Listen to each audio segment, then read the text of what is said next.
حضرت سیدنا جابر بن عبداللہ رضی اللہ تعالی عنہ آپ کہتے ہیں کہ ہم نبی کریم علیہ الصلاۃ والسلام کی خدمت اقدس میں حاضر تھے تو حضور پر نور علیہ الصلاۃ والسلام نے ارشاد فرمایا کہ تم پر ابھی وہ شخص چمکے گا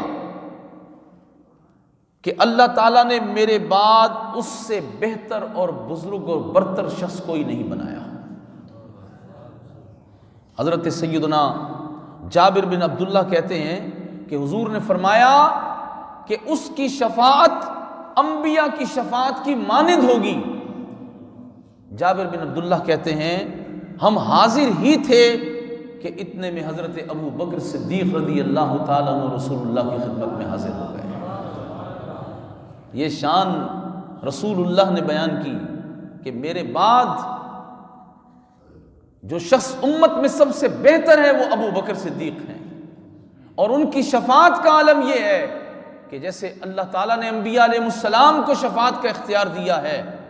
تو حضور علیہ الصلوۃ والسلام کی امت میں سے سیدنا صدیق اکبر رضی اللہ تعالیٰ عنہ کو ایسی شفاعت کا اختیار دیا جائے گا۔